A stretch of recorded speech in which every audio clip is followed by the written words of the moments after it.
నమస్తే welcome to digital news ముందుగా headlines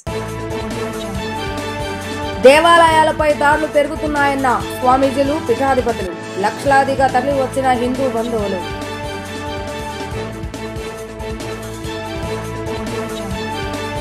సామాన్య ప్రజలకు ఉచితంగా వైద్యం అందించడమే కూటమి ప్రభుత్వం ధ్యేయమన్న ఎంపీ కేశినేని శివనాథ్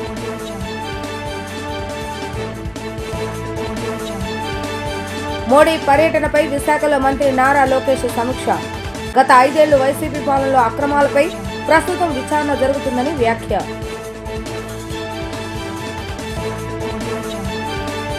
దేవాలయాలపై దాడులు పెరిగాయని విశ్వ హిందూ పరిషత్ నాయకులు పలువురు స్వామీజీలు ఆరోపించారు. దేవాలయాలకు స్వయం ప్రతిపత్తి కావాలని చెప్పారు.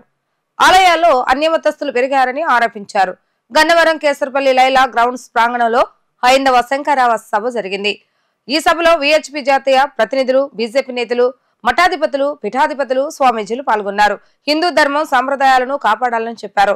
దేవాలయాలకు రక్షణ కల్పించాలని పేర్కొన్నారు. కృష్ణా జిల్లా గన్నవరం నియోజకవర్గ కేసరపల్లిలో హైందవ శంకరావ సభ నిర్వహించారు. ఈ సభకు లక్షల మంది ప్రజలు భారీగా తరలివచ్చారు. ఈ సందర్భంగా ప్రముఖులు, స్వామీజీలు, పీఠాధిపతులు మాట్లాడుతూ 1987లో చేసిన దేవాదాయ ధర్మాదాయ చట్టం మన ఆలయాల పాలిట శాపంగా మారిందని మాజీ సీఎస్ ఎల్వి సుబ్రహ్మణ్యం ఆరోపించారు. మన ఆలయాల వ్యవస్థను నిర్వీర్యం చేసిందన్నారు. దేవాదాయ ధర్మాదాయ చట్టాన్ని తెచ్చి అర్చకుల హక్కులను కాలరాశారని మండిపడ్డారు. 1987లో తెచ్చిన చట్టం మన ఆలయాల ధ్వంసానికి కారణమైందని ఎల్వి సుబ్రహ్మణ్యం అన్నారు. ఈస్ట్ ఇండియా కంపెనీ వాళ్లు 1817లో ఆలయాలను తమ స్వాధీనంలోకి తీసుకున్నారని విహెచ్పి జాతీయ అధ్యక్షులు అలోక్ కుమార్ అన్నారు. హిందూ సమాజాన్ని విచ్ఛిన్నం చేయడానికి ఆలయాలను స్వాధీనం చేసుకున్నామని చెప్పారు. ఆనాటి నుండి నేటి వరకు ప్రభుత్వాలే ఆలయాలపై పెత్తనం చేస్తున్నాయని అన్నారు. దేశవ్యాప్తంగా ఆలయాలకు చెందిన లక్షల ఎకరాలను అన్యాక్రాంతం చేస్తారన్నారు. ఎవరికి లేని ఆంక్షలు, నిబంధనలు ఆలయాలపైనే ఉన్నాయని అన్నారు. ప్రభుత్వాలు పెత్తనం చేస్తూ కొన్ని చోట్ల అన్యమతస్తులకు నిర్వహణ బాధ్యతలు ఇచ్చారని చెప్పారు. అలాంటి వారు ఆలయాల పవిత్రత, హిందూ ధర్మ పరిరక్షణను ఏం పట్టించుకుంటారని ప్రశ్నించారు. కోట్లాది మంది కొలిచే తిరుమల వెంకన్న ఆలయాన్ని రాజకీయాలకు వినియోగించారని ఆరోపించారు. ఆలయాల పవిత్రత దెబ్బతినేలా కొంతమంది వ్యవహరించారని అన్నారు. ఆలయాల్లో ఆచార వ్యవహారాలను మంటగొలిపారని మండిపడ్డారు. పాలక మండల పేర్లతో రాజకీయ పునరావాసం కేంద్రాలుగా మార్చారని ఆరోపించారు. ఆలయాలకు వచ్చే ఆదాయాలను ఇష్టం వచ్చినట్లుగా మళ్లించారని చెప్పారు. తిరుమలకు భక్తులు ఇచ్చే కానుకలను కూడా పక్కదారి పట్టించారని ఆవేదన వ్యక్తం చేశారు. ఎన్నో ఏళ్లుగా ఇలా హిందూ ధర్మానికి అన్యాయం జరుగుతుందని వాపోయారు. ఆలయాలను పరిరక్షించకుండా ఆదాయ మార్గాలుగా మార్చుకున్నారని చెప్పారు. ఎన్నో ఏళ్లుగా ఆలయాలకు అన్యాయం జరుగుతూనే ఉందని అన్నారు. ఇక అందరం కలిసికట్టుగా ఉద్యమించి ఆలయాలకు స్వయం ప్రతిపత్తి కల్పించాలని అలోక్ కుమార్ పేర్కొన్నారు. Vishwa Hindu Parishad has always been arranging such meets, and the main purpose of that is to protect Hindu Dharma. Now, especially for in this conference, we see that protection of the temple is the main central point here. People that are offering the offerings in the temples, they are all Hindus by faith, and that money should be spent only for Hindu cause. That should be not spent for any other purpose. But the governments are not doing that, and therefore Hindu money for Hindu cause, that's the central point. Along with that, again we see that we people also so many times don't manage the temples well. So how to manage the temples well, how to make them fair centers of faith, how to keep them clean, how to follow a tradition of worship, and how to make the temple a supportive center for the society. That can be done through service only. All these things are taken into consideration, and people are giving their thoughts. Sir, Deputy CM Pawan Kalyan has also declared about the Sanatan Dharma. What is your opinion on this? Andhra Deputy CM Pawan Kalyan is there. He is supporting Sanatana Dharma. So he should, because Sanatana Dharma is for all. It is not, Sanatana Dharma is not a religion. It is really speaking a great tradition, and the tradition is to protect the balance between amongst the person, society, nature and Paramatma. and therefore if the balance is kept, then whole humanity shall be in good condition. They can experience the joy of life. Since we have imbalanced everything, that is the cause, and therefore protecting Sanatan Dharma is not protecting one faith, it is protecting the laws of nature that balance the whole universe. హైందవ శంఖారావం ఇది ప్రభుత్వానికి ఒక సూచన. ఏమనంటే హిందూ సమాజం దేవాలయాల యొక్క వాటి నిర్వహణ చేయడానికి సిద్ధంగా తయారైంది. ఆ ప్రయత్నానికి ప్రభుత్వం కూడా పూనుకోవాలని చెప్పి నేను కూడా విజ్ఞప్తి చేస్తున్నాను.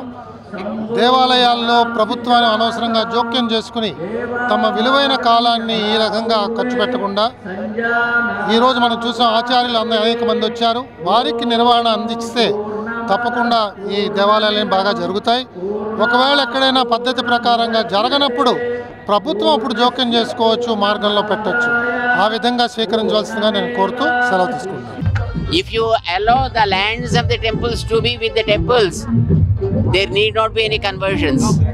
You are making the temples paupers, and then how can you stop the conversions? Avoid discrimination in the temples and see the temple properties should be again back to the temples, and then temples become rich. Temples will be able to support the society. Then no need of conversions. So the bureaucratic involvement in the temple administration and managing the properties should be stopped. సామాన్య ప్రజలకు ఉచితంగా వైద్యం అందజేయటమే కూటమి ప్రభుత్వ లక్ష్యమని Vijayawada parliament సభ్యులు కేశవ శివనాథ్ వెల్లడించారు. అందులో భాగంగా ఉచిత మెడికల్ క్యాంపులను నిర్వహిస్తున్నామని తెలిపారు. వెరికోస్ వెయిన్స్ సమస్యతో ప్రజలు ఎక్కువగా ఇబ్బంది పడుతున్నారని చెప్పారు. కేశినేని ఫౌండేషన్ ఆధ్వర్యంలో వంటూరులోని కేబిఎన్ కళాశాలలో ఉచిత మెడికల్ క్యాంపును ఏర్పాటు చేశారు. ఈ మెడికల్ క్యాంపును ఎంపీ కేశవ శివనాథ్, ఎమ్మెల్యే సుజనా చౌదరి ప్రారంభించారు. Vascular international radiologist, endovascular surgeon doctor Sampath Vaditya, general physician, diabetologist doctor Suvarna కుమారిల సారథ్యంలో కిడ్నీ, గుండె, క్యాన్సర్, కంటి వ్యాధులకు పరీక్షలు నిర్వహించి ఉచితంగా మందులు పంపిణీ చేస్తారు. మెడికల్ క్యాంపులో పరీక్షలు జరుగుతున్న విధానాన్ని ఎంపీ, ఎమ్మెల్యే పరిశీలించారు. అనంతరం వారు మాట్లాడుతూ ప్రతి 15 రోజులకు ఒకసారి ప్రాంతంలో మెడికల్ క్యాంపులు నిర్వహిస్తున్నామని తెలిపారు. రాబోయే 6 నెలల కాలంలో పశ్చిమ నియోజకవర్గ ప్రజలందరికీ ఉచిత వైద్యం అందించేలా చూస్తామన్నారు. వ్యాధులకు గురైన సామాన్యుడిపై ఆర్థిక భారం పడకుండా చూడటమే తమ ప్రభుత్వ లక్ష్యమని స్పష్టం చేశారు. ఈ క్యాంపులో వెరికోస్ వెయిన్స్ సమస్యపై నిపుణులైన వైద్యులు సేవలు అందిస్తున్నారని తెలిపారు. ఇవాళ విజయవాడ పశ్చిమ నియోజకవర్గంలో గౌరవనీయులు ఎమ్మెల్యే సుజనా చౌదరి గారి ఆధ్వర్యంలో గతంలో చూసాము మెడికల్ క్యాంపులు ప్రతి డివిజన్లోనూ పెట్టడం జరిగింది. వరద మొగియగానే వారు చాలా చోట్ల మెడికల్ క్యాంపులు పెట్టారు. కానీ విజయవాడ ప్రాంతంలో మెయిన్గా వెర్కోస్ ఎక్కువగా డిటెక్ట్ అవుతుంది. దీని మీద క్యాంపు పెట్టాలని గో హాస్పిటల్స్ వాళ్ళు హైదరాబాద్ నుంచి రాగానే ఎమ్మెల్యే గారికి కూడా చెప్పడం జరిగింది. అంతేకాకుండా లోకల్ నాయకులు మీరా గారికి, వెంకన్న గారికి అందరికీ కూడా చెప్పడం జరిగింది. బేగ్ గారికి, ఫతావుల్లా గారికి, అందరికీ మెయిన్ నాయకులు చంటి గారికి అందరికీ చెప్పడం జరిగింది. ముందుగా కేబిఎన్ యాజమాన్యం మాకు సహకరించి ఇవాళ ఈ స్పేస్ మాకు ఇచ్చినందుకు వారికి ధన్యవాదాలు. అంతేకాకుండా గో హాస్పిటల్ యాజమాన్యానికి, శంకర్ ఐ నేత్రాలయ వారికి, ఎన్టీఆర్ ట్రస్ట్ వారికి అందరికీ కూడా ధన్యవాదాలు తెలుపుకుంటాం. ఇటువంటి సెంటర్లు ఎమ్మెల్యే గారు కానీ నేను కానీ ప్రతినిత్యం ఇక్కడ జరిపి ఇక్కడ ఎటువంటి వ్యాధుల నుంచి విముక్తి ఉచిత క్యాంపులు కండక్ట్ చేస్తాం. అందరూ సద్వినియోగం చేసుకోవాలని కోరుకుంటున్నాం. మన విజయవాడ ఎంపీ గారి ప్రోత్బలంతో గో హాస్పిటల్ మరియు లోకల్ డాక్టర్స్ అందరూ కలిసి మెగా హెల్త్ క్యాంప్ కేబిఎన్ కాలేజీలో పెడతాం జరిగింది. డయాబెటీస్ కానీ, వెర్కోస్ ప్రాబ్లమ్స్ కానీ, గైనిక్ ప్రాబ్లమ్స్ కానీ అన్నిటికి కూడా డాక్టర్స్ అందరూ చాలా బ్రహ్మాండంగా చేస్తూ ఉన్నారు. ఈ విధంగా ప్రతి 15 రోజులకి డిఫరెంట్ లొకేషన్స్లో హెల్త్ క్యాంపులు పెడితే కాన్స్టిట్యున్సీ మొత్తం కూడా అందరూ హెల్త్ అవేర్నెస్ పెరుగుతుంది. ఎందుకంటే సిక్నెస్ని ప్రివెంట్ చేయడంలోనే ఉంది మొత్తం విషయం. అదంతా కూడా అవగాహన పెంచుకుంటే ప్రివెంటివ్ ఆఫ్ సిక్నెస్ జరుగుతుందని చెప్పి నమ్మకం. ఎంపీ గారు మిగిలిన చోట కూడా ఈ విధంగా పెట్టించాలని చెప్పి నా కోరిక. గత 5 ఏళ్ల వైసీపీ పాలన అక్రమాలపై ప్రస్తుతం విచారణ జరుగుతుందని రాష్ట్ర ఐటీ విద్యాశాఖ మంత్రి లోకేష్ చెప్పారు. సజ్జల రామకృష్ణారెడ్డి అటవీ భూముల ఆక్రమణ, మద్యంతో సహా మొత్తం అక్రమాలపై విచారణ పూర్తయ్యాక త్వరలోనే యాక్షన్ మొదలవుతుందని తాము భావిస్తున్నట్లుగా తెలిపారు. ఈ నెల 8వ తేదీన విశాఖలో ప్రధాని మోడీ పర్యటన ఏర్పాట్లపై కలెక్టరేట్లో మంత్రి నారా లోకేష్ సమీక్షించారు. అనంతరం విలేకరులతో మాట్లాడారు. రిషికొండలో నిర్మించిన ప్యాలెస్ ను ఏం చేయాలో అర్థం కావటం లేదని, 700 కోట్ల రూపాయలు దుర్వినియోగం చేశారని అన్నారు. గతంలో అక్కడున్న కాటేజీల కూల్చివేత వల్ల 300 కోట్ల నష్టం వెరసి 1000 కోట్ల వృధా అయ్యాయని ధ్వజమెత్తారు. ఒక ముఖ్యమంత్రి భార్య కోసం సీఎం క్యాంప్ ఆఫీస్ నిర్మించడం దేశంలో ఎక్కడా లేదన్నారు. ఉత్తరాంధ్ర అభివృద్ధి కోసం జగన్ ప్రభుత్వం ఏం చేసిందో చెప్పాలని నిలదీశారు. ఒక్క పరిశ్రమనైనా తీసుకురాకపోగా ఉన్న వాటిని తరిమివేశారని, విశాఖ ఉక్కు కర్మాగారానికి ఆర్థిక ఇబ్బందులు ఉన్న మాట వాస్తవమేనని, అయితే ప్రస్తుతం కేంద్ర రాష్ట్ర ప్రభుత్వాల సహాయం అందజేస్తున్నాయని చెప్పారు. ఈ కర్మాగారం ప్రైవేటీకరణ జరగదని తేల్చి చెప్పారు. మేము ఉత్తరాంధ్రకు ఐటీ కంపెనీలను రప్పించి విశాఖను ఐటీ కేంద్రంగా తీర్చిదిద్దుతాం. టీసీఎస్ సెంటర్ మిలీనియం టవర్స్ లోకి వస్తుంది. శాశ్వత సెంటర్ కు 2-3 ఏళ్లు పడుతుంది. ఐటీ కంపెనీలకు పెద్ద సెంటర్ నిర్మిస్తామని వివరించారు. అరకు కాఫీ వ్యాపారాన్ని 300 కోట్ల నుంచి 3000 కోట్లకు పెంచుతామన్నారు. ఏజెన్సీలో గంజాయి నిర్మూలనకు ఈగల్ టాస్క్ ఫోర్స్ ఏర్పాటు చేస్తామని చెప్పారు. పలు అభివృద్ధి పనులకు శంకుస్థాపన ప్రారంభోత్సవాలకు 8న ప్రధాని విశాఖ వస్తున్నారని తెలిపారు. నగరంలో ఆయన రోడ్ షో ఉంటుందన్నారు. బహిరంగ సభకు ప్రజలంతా స్వచ్ఛందంగా హాజరు కావాలని పిలుపునిచ్చారు. చెన్నై విశాఖపట్నం ఇండస్ట్రియల్ కారిడార్ లో క్రిస్ సిటీ కృష్ణపట్నంలో ఒక నోడ్ కేంద్ర ప్రభుత్వం మనకి శాంక్షన్ చేసింది, నిధులు కూడా కేటాయించింది. ఆ నోడ్ వల్ల అనేక పెట్టుబడులు వస్తాయి, లక్షలాది మందికి ఉద్యోగాలు కూడా కల్పించగలుగుతాం. సో ఆ నోడ్ కూడా శంకుస్థాపన చేస్తాం జరుగుతుంది. ఇంకో పక్కన నేషనల్ హైవే ఆధ్వర్యంలో అనేక కార్యక్రమాలు చేపడతాం జరుగుతుంది. దాంట్లో కొత్త ప్రాజెక్టులు సుమారుగా 5,000 కోట్ల రూపాయలు ఖర్చు పెట్టి కొత్త ప్రాజెక్టులు చేస్తున్నాం. ఆల్రెడీ పూర్తయిన ప్రాజెక్టులు అంటే దాదాపు 3,900 కోట్ల రూపాయలు ఖర్చు పెట్టి పూర్తయిన ప్రాజెక్ట్స్ కూడా ఇనాగరేషన్ గౌరవ ప్రధానమంత్రి గారు చేస్తారు. ఇంకోటి మనందరి కళ రైల్వే జోన్ రావాలి, జోనల్ హెడ్ క్వార్టర్స్ విశాఖపట్నంలో ఉండాలనేది ఉత్తరాంధ్ర ప్రజల కళ. గత ప్రభుత్వం కనీసం భూమి కూడా కేటాయించలేదు, దానివల్ల జోన్ కూడా ఆలస్యమైంది. ఇప్పుడు భూమి మన ప్రభుత్వం కేటాయించింది. భవనాన్ని కోసం హెడ్ క్వార్టర్స్ ఏర్పాటు చేసేదానికి కూడా గౌరవ ప్రధానమంత్రి గారు శంకుస్థాపన చేస్తాం జరుగుతుంది. ఇంతేకాకుండా పలు కార్యక్రమాలు రైల్వే సంబంధించిన అనేక అభివృద్ధి కార్యక్రమాలు కూడా గౌరవ ప్రధానమంత్రి గారు శంకుస్థాపన చేస్తాం జరుగుతుంది. అంటే దాదాపు 5 డిఫరెంట్ కార్యక్రమాలకి గౌరవ ప్రధానమంత్రి గారు శంకుస్థాపన చేస్తాం జరుగుతుంది. సో ఈ రోడ్ షోని బహిరంగ సభని ప్రజలందరూ జయప్రదం చేయవలసిందిగా కోరుతున్నాం. ఇటుపక్క ముఖ్యమంత్రి గారు ఇంకో పక్కన పవన్ అన్న కలిసి రోడ్ షో చేశారు, అది కూడా భారీ సక్సెస్ అయింది. దానికి డబుల్ సక్సెస్ చేయాలన్న కృషితో అందరం పనిచేస్తున్నాం, చేయాలని తపంతో మేము ఉన్నాం. సో మేమందరం కృషి చేస్తామని వాళ్ళందరూ తెలుపుకుంటూ ప్రజలు కూడా స్వచ్ఛందంగా రండి, ప్రధానమంత్రి గారికి అండగా మనం నిలబడదాం. ఎందుకంటే గత బడ్జెట్లో కూడా ఆంధ్ర రాష్ట్రానికి ప్రత్యేక కేటాయింపులు ఎన్డీఏ ప్రభుత్వం చేసింది. ముందు ఇంకా చాలా మనం కూడా అనేక కార్యక్రమాలు చేసుకోవాల్సిన అవసరం ఉంది.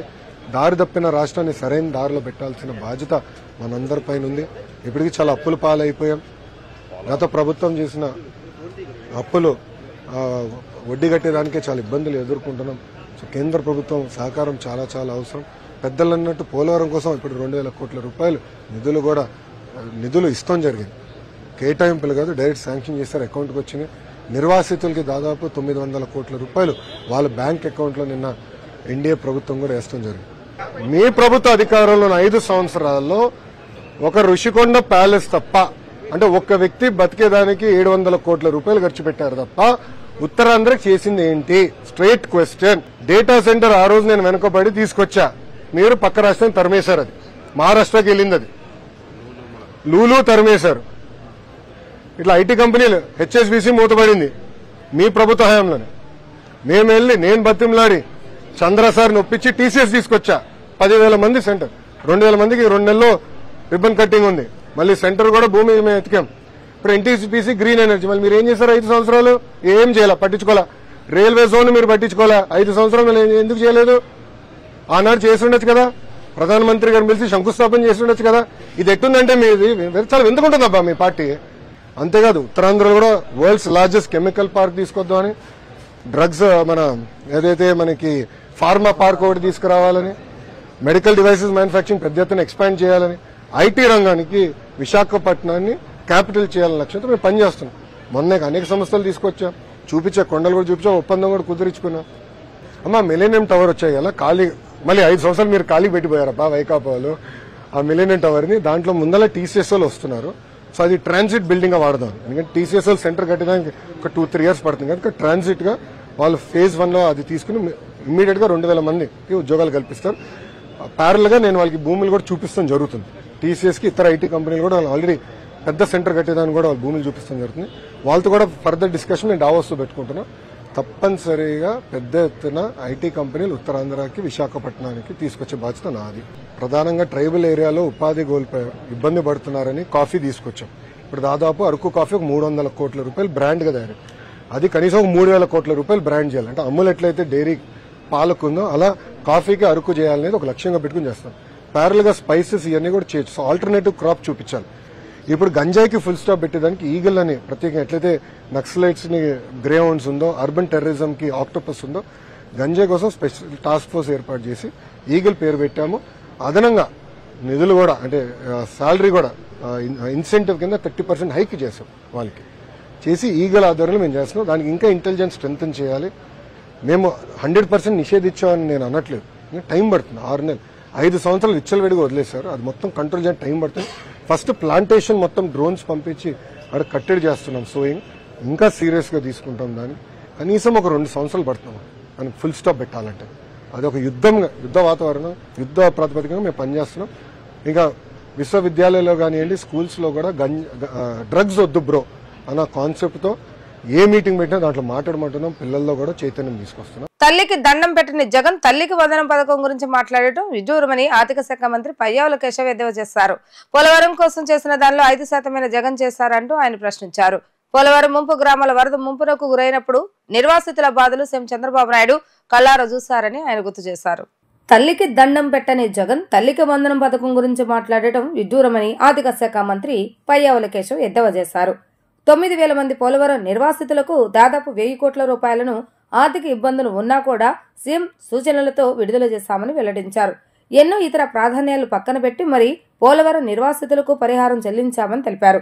వచ్చిన 5 నెలల్లోనే తాము పోలవరం కోసం చేసిన దానిలో 5% జగన్ చేశారా అంటూ ప్రశ్నించారు. పోలవరం ముంపు గ్రామాలు వరద ముంపునకు గురైనప్పుడు నిర్వాసితుల బాధలు సీఎం చంద్రబాబు నాయుడు కళ్ళారా చూశారని గుర్తు చేశారు.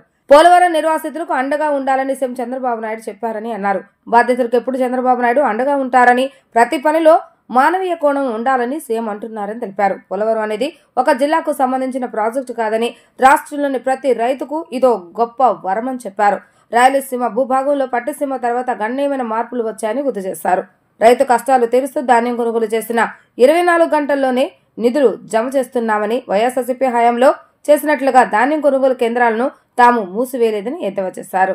పట్టసీమ వల్ల రైతులకు పుష్కలంగా సాగునీరు అందుతుందని తెలిపారు. జగన్మోహన్ రెడ్డి గారు మాట్లాడుతూ మేమేదో ప్రాధాన్యతలు మర్చిపోయాం, మారిపోయారు అధికారంలోకి వచ్చిన తర్వాత, మరింత బాధ్యతగా పనిచేస్తున్నామనేటువంటి చెప్పదలుచుకున్నాం. ఆయన ఏదో తల్లికి వందనం మర్చిపోయారు, లేకపోతే రైతుకు భరోసాని ఇవ్వడం లేదు, డబ్బులు ఇవ్వడం లేదని మాట్లాడుతూ ఉన్నారు. మేము చాలా స్పష్టంగా ఈ ప్రభుత్వం వచ్చిన వెంటనే నువ్వు చెప్పినట్టుగా 250 రూపాయలు 250 రూపాయలు 250 రూపాయలు సంవత్సరానికి పెంచకుండా ఒకేసారి పెంచి పెన్షన్ల 4,000 రూపాయలు వాళ్ళ చేతికి అందివ్వడం జరిగినటువంటిది జగన్మోహన్ రెడ్డి గారు గుర్తుంచుకుంటే మంచిది. మా గ్యాస్ సిలిండర్ల పథకాన్ని కూడా వెంటనే మేము ప్రారంభించడం జరిగింది. తల్లికి వందనం కూడా స్కూల్స్ ఓపెన్ చేయగానే ప్రారంభిస్తామని చెప్పడం జరిగింది. కేంద్రంతో పాటు రైతుల కార్యక్రమాన్ని అనుసంధానం చేసి రెండింటినీ సింక్రనైజ్ చేసుకుని వాళ్ళతో పాటు రిలీజ్ చేయాలని డిసైడ్ చేయడం జరిగింది. ఒకవైపు సంక్షేమాన్ని టేకప్ చేస్తూ మరోవైపు అభివృద్ధిని కూడా పరుగులు పెట్టించే దిశగా ఉన్నాం. మీరేం చేశారు? 5 ఏళ్లలో పోలవరం ₹1 విడుదల చేశారా? 5% అయినా మీరు పోలవరంలో పనిచేశారా? మేము వచ్చినటువంటి 5 నెలల్లోనే పోలవరాన్ని ఏ దశకు తీసుకెళ్లాం? పరుగులు పెట్టించేటువంటి ప్రయత్నం చేస్తా ఉన్నాం. మీ ఏడుపులు పెడబొబ్బులు మేము అర్థం చేసుకోగలం. మీకు అధికారం లేదనేటువంటి ఒక దుగ్ధతో మీరు మాట్లాడేటువంటి మీ మాటల్ని కూడా మేము అర్థం చేసుకోగలం. కనీసం ప్రజలకు మంచి జరిగేటప్పుడు మౌనంగా ఉండండి. పోలవరం చేయడం తప్పంటారా? పోలవరం కోసం కళ్ళ ముందు మేము చేస్తున్నటువంటి ప్రయత్నాలు మీకు కనపడడం లేదా? మీరేదో తల్లికి వందనం అని మాట్లాడుతున్నారు. సొంత తల్లికి వందనం పెట్టలేని మీరు తల్లికి వందనం పథకం గురించి మాట్లాడితే ఎట్లా జగన్మోహన్ రెడ్డి గారు? ఈ నెల 6వ తేదీ నుంచి నగరంలోని సిద్ధార్థ అకాడమీ క్రీడా ప్రాంగణంలో 68వ జాతీయ స్థాయి క్రీడా పోటీలు నిర్వహిస్తున్నామని రాష్ట్ర పాఠశాల క్రీడా కార్యదర్శి భానుమతిరాజు చెప్పారు. ఈ నెల 6వ తేదీ నుంచి 10వ తేదీ వరకు జరగనున్న వివిధ క్రీడా పోటీలకు జాతీయ స్థాయి నుండి 26 రాష్ట్రాలకు చెందిన 400 మంది వాలీబాల్ క్రీడాకారులు పాల్గొంటారని పేర్కొన్నారు. జాతీయ స్థాయిలో జరగనున్న వాలీబాల్లో వందలాది మంది క్రీడాకారులు వారి ప్రతిభను చాటుకోవడం జరుగుతుందని చెప్పారు. ప్రతిభ కనబరిచిన క్రీడాకారులకు జాతీయ స్థాయి గుర్తింపు ఇవ్వడం జరుగుతుందని చెప్పారు. స్కూల్ గేమ్స్ అండర్-19 వాలీబాల్ బాలికల పోటీలను ఈరోజు రేపు నుంచి 6వ తేదీ నుంచి 10వ తేదీ వరకు పిబి సిద్ధార్థ జూనియర్ కాలేజ్ వేదికగా నిర్వహించడం జరుగుతుంది. ఈ జాతీయ స్థాయి వాలీబాల్ పోటీలు అదేవిధంగా మనకు ఆంధ్రప్రదేశ్ రాష్ట్రానికి 2 జాతీయ స్థాయి పోటీలు అలాట్ చేయడం జరిగింది. ఒకటి 6వ తేదీ నుంచి 10వ తేదీ వరకు జరిగేటువంటి అండర్-19 వాలీబాల్ బాలికల విభాగము, అదేవిధంగా ఇదే నెలలోనే 24వ తేదీ నుంచి 27వ తేదీ వరకు సెపక్ తక్రా అండర్-14 విజయవాడ వేదికగా ఈ 2 క్రీడా పోటీలు నిర్వహిస్తున్నారు. ఆంధ్రప్రదేశ్ పాఠశాల క్రీడా సమైక్య ఆధ్వర్యంలో నిర్వహించేటువంటి ఈ క్రీడా పోటీలు ముఖ్యంగా విజయవాడలోనే రావడానికి ముఖ్య భాగస్వాములైనటువంటి గౌరవ పార్లమెంట్ సభ్యులు కేశినేని శివనాథ్ గారు, అదేవిధంగా స్థానిక శాసనసభ్యులు గద్దె రామ్మోహన్ గారు, మా పిబి సిద్ధార్థ యాజమాన్యం వారి సహకారంతో ఈరోజు మా గౌరవ కమిషనర్ ఆఫ్ స్కూల్ ఎడ్యుకేషన్, అదేవిధంగా మా ఎస్పీడి గారు శ్రీనివాసరావు గారు, intermediate commissioner Kritika Shukla madam గారు ఈ క్రీడా పోటీలను, అదేవిధంగా గౌరవ జిల్లా కలెక్టర్ గారు లక్ష్మీషా గారి ఆదేశాల మేరకు జిల్లా యంత్రాంగం అంతా కూడా ఈ క్రీడా పోటీల విజయవంతానికి మొత్తం అన్నీ కూడా ఏర్పాటు చేయడం జరుగుతుంది. ఈ క్రీడా పోటీలు విజయవంతం చేసేదానికోసము మేము ఇక్కడ 17 కమిటీలను ఏర్పాటు చేసినాం. ఎక్కడా కూడా క్రీడాకారులకు ఎటువంటి అసౌకర్యాలు కలగకుండా ఇప్పటికే 27 రాష్ట్రాలు ఆన్లైన్ ద్వారా రిజిస్టర్ నమోదు చేయబడ్డాయి. అయితే బీహార్ రాష్ట్రం అనేది ఒకటి రావడం లేదు కాబట్టి ఓన్లీ 26 రాష్ట్రాలు మాత్రమే ఈ క్రీడా పోటీల్లో పాల్గొనడం జరుగుతూ ఉంది. అదేవిధంగా ఈ క్రీడా పోటీలకు బాలికలు ఎంతమంది అని మొత్తం 400 మంది క్రీడాకారులు ఇక్కడ హాజరవడం జరిగింది. అదేవిధంగా 70 మంది టీమ్ మేనేజ్ కోచెస్ ఈ క్రీడా పోటీలకు రావడం జరిగింది. గన్నవరం నియోజకవర్గం మెట్టపల్లి శివారు ప్రాంతంలో పామాయిల్ తోట వద్ద నుండి కొండగట్టు సమీపంలో తెల్లవారుజామున 3 గంటలకు పులిపిల్ల సంచారం కలకలం రేపింది. రోడ్డు దాటుతున్నట్లుగా ఆర్టీసీ కండక్టర్ చూశారు. Hanuman junction Agiripalli service conductor గా విధులు నిర్వహిస్తున్న రవికిరణ్ తెల్లవారుజామున 3 గంటలకు అగిరిపల్లి నుంచి గన్నవరం వస్తుండగా తోటపల్లి ఊరు బయట తోట వద్ద పులిపిల్ల రోడ్డుపై ఒక్కసారిగా తన ద్విచక్ర వాహనానికి అడ్డుపడింది. పులిపిల్ల బండికి దగ్గరగా రావడంతో భయం వేసి గ్రామంలోకి వెళ్లారు. జరిగిన సంఘటన గురించి అగిరిపల్లి పోలీసులకు ఆర్టీసీ కండక్టర్ సమాచారాన్ని అందజేశారు. విషయం తెలుసుకున్న మెట్టపల్లి గ్రామస్తులు, రైతులు భయాందోళనలో ఉన్నారు. మాది కల్టూరు గ్రామం. నా పేరు బి రవికిరణ్, ఆర్టీసీ కండక్టర్ అండి. గన్నవరం డిపోలో చేస్తాను. నేను ఈ రోజు ఉదయాన్నే 2:45కి బయలుదేరి డ్యూటీకి వద్దామని బయలుదేరాను. డైలీ తోటపల్లి గొల్లంపల్లి మీదకి వెళ్ళేవాడిని. ఈరోజు హిందూ మహాసభ ఉందని, ట్రాఫిక్ ఉండిద్దని ఇటు మెట్లపల్లి, సగ్గూరు, పెద్దవాటిపల్లి మీదగా బయలుదేరాను. బయలుదేరేవాటికి సరే సగ్గూరు దాటాను. సగ్గూరు దాటి మెట్లపల్లి వస్తుండగా సగ్గూరు మెట్లపల్లి మధ్యలో నా బండి బైక్ మీద వెళ్తున్నాను. బైక్ అడ్డంగా చిన్న పులిపిల్ల సడన్గా వచ్చేసింది. దాన్ని చూసి నాకు చాలా దడబుట్టింది. నేను ఆకుండా వచ్చేసాను. సమీపంలో ఉన్న మెట్టపల్లికి వెళ్ళాను. కేకలేసుకుంటా. అక్కడ ఎవరు లెగలేదు. తెల్లారుజామున 3ంటికి కదా, ఎవరు రెస్పాండ్ అవ్వలేదు. ఇంకా స్పీడ్ పెంచేసి దడ వచ్చేసి ఇంకా కొంచెం ఎదరికి వెళ్ళాను. అక్కడ గడ్డి బండి ట్రాక్టర్, మార్నింగ్ గడ్డి ట్రాక్టర్ వెళ్ళే వాళ్ళు ఉన్నారు. అక్కడికి వెళ్ళి బండి ఆఫ్ చేసి నాకు చాలా దడబుట్టేసి అక్కడ ఆగిపోయాను. ఆగిపోయేపటికి వాళ్ళు అడిగి ఏం జరిగిందమ్మా అని అడిగారు. ఇట్లా పులిపిల్ల కనపడిందండి, ఇంకో పెద్ద ఏమన్నా వస్తుందేమన్నా భయం వేసింది, అందుకని గబగబా వచ్చేసాను అని చెప్పాను. దానికి వాళ్ళకి చూసుకుని కంగారు పడమాకని మంచిగా ఇచ్చారు. తాగి పోలీస్ స్టేషన్ ఫోన్ చేశారు. ఆవిరిపల్లి ఎస్ఐ గారు కనుక్కున్నారు. ఎట్లా ఉందమ్మా, నీకు పర్వాలేదా, సేఫ్ అన్నారు. సేఫ్ అన్నాను. డ్యూటీకి వెళ్ళానండి. కొత్తగా విడుదల కానున్న సినిమా టికెట్ల ధరలను పెంచుతూ బెనిఫిట్ షోలకు అనుమతినిస్తూ రాష్ట్ర ప్రభుత్వం ఆదేశాలు ఇవ్వటాన్ని సిపిఐ రాష్ట్ర కార్యదర్శి కె రామకృష్ణ తీవ్రంగా ఖండించారు. సంక్రాంతి పండుగ సమయంలో విడుదలయ్యే గేమ్ చేంజర్, డాకు, మహారాజు సినిమాలకు ఏపీలో టికెట్ ధరలు పెంచుతూ రాష్ట్ర ప్రభుత్వం ఉత్తర్వులు ఇచ్చిందన్నారు. రాత్రి 1 గంట బెనిఫిట్ షో టికెట్ ధర 600 రూపాయలు, మల్టీఫిక్స్ టికెట్స్ అదనంగా 175 రూపాయలు, సింగిల్ స్క్రీన్ లో టికెట్ అదనంగా 135 రూపాయలు పెంచిన రాష్ట్ర ప్రభుత్వ వైఖరిని ఆయన తీవ్రంగా ఖండించారు. సినిమా టికెట్ ధరల పెంపుపై Game Changer pre release event లో AP deputy CM Pawan Kalyan వ్యాఖ్యలను తప్పుపట్టారు. ఈ సందర్భంగా సిపిఐ రాష్ట్ర కార్యదర్శి రామకృష్ణ మాట్లాడుతూ డిమాండ్ అండ్ సప్లైని బట్టి టికెట్ ధరలు పెంచాలని, బ్లాక్ టికెట్ల రూపంలో డబ్బులు ఎవరికో వెళ్లకుండా ఉండేందుకు టికెట్ ధరలను పెంచుతున్నామని, అలాగే పెరిగిన ప్రతి రూపాయికి 18% జీఎస్టీ రూపంలో ప్రభుత్వానికి ఆదాయం వస్తుందని పవన్ కళ్యాణ్ మాట్లాడటం తగదన్నారు. ప్రజల అభిమానాన్ని బలహీనతగా చూస్తారా? బ్లాక్ టికెట్లు, బ్లాక్ మార్కెటింగ్ అరికట్టకుండా టికెట్ ధరలు పెంచడం కుంటి సాకులు కావా? ప్రభుత్వానికి వచ్చే 18% జీఎస్టీ కోసం ₹100 టికెట్ ధరలు పెంచడం తగునా అంటూ ఆయన ప్రశ్నించారు. చిత్ర నిర్మాణ సంస్థకు 82%, ప్రభుత్వానికి 18% లాభాలు, ప్రేక్షకులు జేబులకు మాత్రం చిల్లులా అంటూ ఆయన నిలదీశారు. 6 కాలం కష్టపడి పంట పండించిన రైతులకు మద్దతు ధరలు కల్పించడంలో మెతక వైఖరి అవలంబించే పాలకులు కోటేశ్వరులైనా నిర్మాతలకు మేలు చేకూర్చడానికి ఏమనాలి? ఢిల్లీ నడివీధుల్లో పెద్ద ఎత్తున రైతాంగ ఉద్యమం జరుగుతున్నప్పటికీ ఎందుకు నోరు మెదపలేరు? పెద్ద హీరోలు తీసుకునే కోట్లాది రెమ్యునేషన్, ఏళ్ల తరబడి చిత్ర నిర్మాణం, భారీ సెట్టింగ్లు, అట్టహాసపు వృధా ఖర్చులు తగ్గించుకుంటే సినిమా నిర్మాణ వ్యయం తగ్గదా? భారీ బడ్జెట్లతో సినిమాలు తీయటం ఎవరి ప్రయోజనాల కోసం అంటూ ఆయన ప్రశ్నించారు. తెలంగాణ రాష్ట్ర తరహాలో ఏపీలోనూ సినిమా టికెట్ల ధరల పెంపు, బెనిఫిట్ షోల యోచన విరమించుకోవాలని ఆయన డిమాండ్ చేశారు. నిర్మాతలకు ఊడిగం చేయడానికి, అదేవిధంగా పెద్ద హీరోలకు మేలు చేయడానికి, వాళ్ళకు ₹100 కోట్ల సంపాదించి పెట్టడానికి ఇవాళ మన ఆంధ్రప్రదేశ్ రాష్ట్ర ప్రభుత్వం సినిమా రేట్లు పెంచడం, బెనిఫిట్ షోలకు అనుమతించడాన్ని దీన్ని తీవ్రంగా తప్పుపడతా ఉన్నాం, ఖండిస్తూ ఉన్నాం. మన పక్కనే ఉన్న తెలంగాణ ముఖ్యమంత్రి రేవంత్ రెడ్డి గారు మేము సినిమా రేట్లు పెంచేది లేదు, బెనిఫిట్ షోలకు అనుమతించేది లేదని ప్రకటించిన తర్వాత కూడా ఆంధ్ర రాష్ట్ర ప్రభుత్వం ఈ రకంగా చేయడం సిగ్గుచేటు. పైగా ఇవాళ ఉప ముఖ్యమంత్రి పవన్ కళ్యాణ్ గారు మరి ఏ ముఖం పెట్టుకొని దాన్ని బలపరుస్తున్నాడో నాకైతే అర్థం కావడం.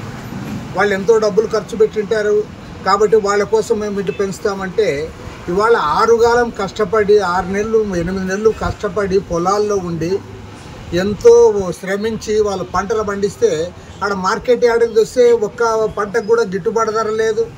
ఇవాళ ఢిల్లీ స్థాయిలో గిట్టుబాటు ధర కోసం పోరాటం చేస్తూ ఉంటే ఆ రైతులతో మాట్లాడే దిక్కు లేదు.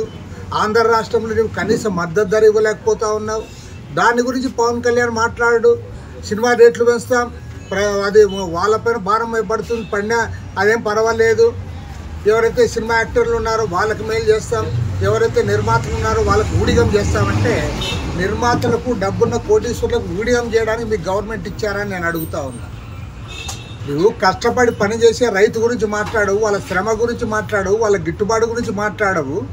నిర్మాతలకు ₹100,000 కోట్ల దోచిపెట్టడానికి ప్రజలపైన ప్రత్యేకించి పాపము సినిమా అంటే అభిమానులు ఉంటారు, అభిమానుల కింద వాళ్ళకి ప్రిఫరెన్స్ ఇవ్వాలి, ప్రయారిటీ ఇవ్వాలి. అది పోయి వాళ్ళ పైన మీరు బెల్ట్ వేస్తున్నారు, వాళ్ళకే రేట్లు ఎక్కువ పెంచి ఇది వసూలు చేసుకుంటా ఉన్నారు. కాబట్టి దీన్ని తీవ్రంగా తప్పుపడతా ఉన్నాం. కోటీశ్వర్ల నిర్మాతలకు, తర్వాత అయాచితంగా డబ్బు సంపాదించే ఈ సినీ పెద్ద హీరోలకు ఊడిగం చేయడానికే ప్రభుత్వం ఈ నిర్ణయం చేసింది తప్ప సమాజ శ్రేయస్సు గురించి కాదు. కాబట్టి చంద్రబాబు నాయుడు ప్రభుత్వం పదే పదే తప్పులు చేస్తూ ఉన్నారు. ఈ తప్పు చేయడం అంటే ఇంతకంటే సిగ్గు చేయడానికి విషయం ఒకటి లేదు. నేనే కాదు, అందరూ కూడా దీన్ని ఖండించాలని చెప్పి కోరుతాం. రాష్ట్ర ప్రభుత్వం డిసెంబర్ 5వ తేదీ నుంచి నిర్వహిస్తున్న రెవెన్యూ సదస్సులో వైసీపీ నేతల భూ కబ్జాలపై 2 లక్షల ఫిర్యాదులు అందాయని టీడీపీ కార్యనిర్వాహక కార్యదర్శి నాదెండ్ల బ్రహ్మం తెలిపారు. వైసీపీ హయాంలో పేదలకు చెందిన భూములతో పాటు ప్రభుత్వ దేవాదాయ భూములను కూడా ఆ పార్టీ నేతలు కబ్జా చేశారని ఆరోపించారు. టీడీపీ కేంద్ర కార్యాలయంలో ఏర్పాటు చేసిన విలేకరుల సమావేశంలో టీడీపీ కార్యనిర్వహణ కార్యదర్శి నాదెండ్ల బ్రహ్మం మాట్లాడుతూ, ప్రభుత్వ మాజీ సలహాదారు సజ్జల కుటుంబం కడప నగర శివారులో 52 ఎకరాల అటవీ భూమిని కొట్టేసిందని ఆరోపించారు. మరికొందరు నాయకులు జిల్లాలో చెలరేగిపోయారని మండిపడ్డారు. తప్పులు తడాకగా రీసర్వే చేయించి రైతులను నానా శోభ పెట్టారని ఆవేదన వ్యక్తం చేశారు. ల్యాండ్ టైటిలింగ్ చట్టం తెచ్చి రైతుల భూములు కొట్టేయాలని చూశారని ఆరోపించారు. తమ ప్రభుత్వం రాగానే 22A నిషేధ జాబితా నుంచి రైతులకు వ్యవసాయ భూములు, ఇళ్ల స్థలాలు తొలగించాలనే ఒక చారిత్రాత్మక నిర్ణయం తీసుకుందని ఆయన హర్షం వ్యక్తం చేశారు. ఆంధ్రప్రదేశ్ రాష్ట్రం వ్యవసాయం పైన, రైతన్నల పైన ఆధారపడి ముందుకెళ్తున్నటువంటి పరిస్థితులు.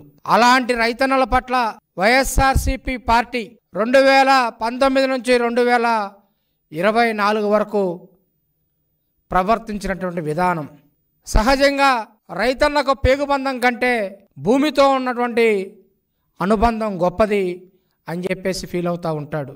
అటువంటి రైతన్న భూముల్ని వైఎస్ఆర్సీపీ పార్టీ అధికారంలోకి ఉండగా పోలీస్ స్టేషన్లో కేసులు పెట్టి వారికి నచ్చినటువంటి భూముల్ని బలవంతంగా లాక్కున్నారు, రిజిస్ట్రేషన్లు చేయించుకున్నారు. ఈ రోజున డిసెంబర్ 5వ తారీఖున నుండి రెవెన్యూ సదస్సులను ఏర్పాటు చేస్తే రాష్ట్రంలో ఈ రోజు వరకు 2 లక్షలకు పైగా అర్జీలు వచ్చాయంటే వైఎస్ఆర్సీపీ పార్టీ నాయకులు అధికారంలో ఉండగా గ్రామానికి ఒక భూ కబ్జాదారుడు, మండలానికి ఒక భూపకాసురుడు, నియోజకవర్గానికి ఒక దగాకోరు తయారయ్యి దాదాపుగా 11,89,350 ఎకరాల పేద సామాన్య మధ్యతరగతి ప్రజల యొక్క భూముల్ని లాక్కున్నారని చెప్పేసి ఫిర్యాదులు వచ్చాయి. అందులో 4,25,000 ఎకరాలకు పైగా ఇప్పటికే అన్యాక్రాంతమయ్యాయని చెప్పేసి ప్రభుత్వం నిర్ధారించడం జరిగింది. చంద్రబాబు నాయుడు గారు అధికారంలోకి రాగానే దాదాపుగా 1,88,00,000 ఎకరాలని 22A జాబితాలో ఉన్నటువంటి ప్రభుత్వ మరియు దేవాదాయ భూముల్ని సామాన్య మధ్యతరగతి పేద వర్గాల వారి నివాసాల కోసం కానీ సాగు కోసం కానీ అంతేకాకుండా వివిధ కార్యక్రమాల కోసం వివిధ అవసరాల కోసం చంద్రబాబు నాయుడు గారు వినియోగంలోకి తీసుకురావడం కోసం ఒక రెవెన్యూ సదస్సులను ఏర్పాటు చేసి వీటన్నిటి నుండి విముక్తి కలిగించడం కోసం చంద్రబాబు నాయుడు గారు తీసుకున్నటువంటి నిర్ణయాన్ని ఈరోజు రాష్ట్రంలో ఉన్నటువంటి ప్రజలందరూ కూడా హర్షాతిరేకం వ్యక్తం చేస్తూ ఉన్నారు. 22Aలో ఉన్నటువంటి భూములు కానీ లేకపోతే 22A నుంచి ఈ వరకు ఉన్నటువంటి భూములు కానీ ఆ పరిధిలో నుంచి తీయాలి అంటే హైకోర్టు ఒక చట్టం చేసింది. అది రిజిస్ట్రేషన్ యాక్ట్ 1908 ఆఫ్ 22A సెక్షన్లో ఏ భూములు ఉన్నా కూడా వాటిని తొలగించాలంటే ఖచ్చితంగా డిస్ట్రిక్ట్ మెజిస్ట్రేటు ఆధ్వర్యంలో ఒక కమిటీని ఏర్పాటు చేసి ఆ కమిటీ పర్యవేక్షణలో ఇవన్నీ కూడా జరగాలని చెప్పేసి హైకోర్టు తీర్పు ఉంది. హైకోర్టు తీర్పును కూడా పక్కన పెట్టి వైఎస్ఆర్సీపీ పార్టీ నాయకులకు నచ్చినటువంటి భూముల్ని 22Aలో నుంచి తీసి వాళ్ళు రిజిస్ట్రేషన్లు చేసుకోవడం జరిగింది. వార్తలు ముగించే ముందు హెడ్లైన్స్ మరొకసారి. దేవాలయాలపై దాడులు పెరుగుతున్నాయన్న స్వామీజీలు, పీఠాధిపతులు, లక్షలాదిగా తరలి వచ్చిన హిందూ బంధువులు.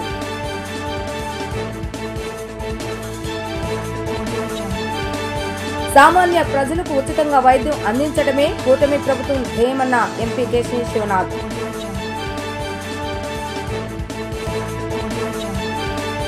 మోడీ పర్యటనపై విశాఖలో మంత్రి నారా లోకేష్ సమీక్ష. గత 5 ఏళ్లు వైసీపీ పాలనలో అక్రమాలపై ప్రస్తుతం విచారణ జరుగుతుందని వ్యాఖ్య.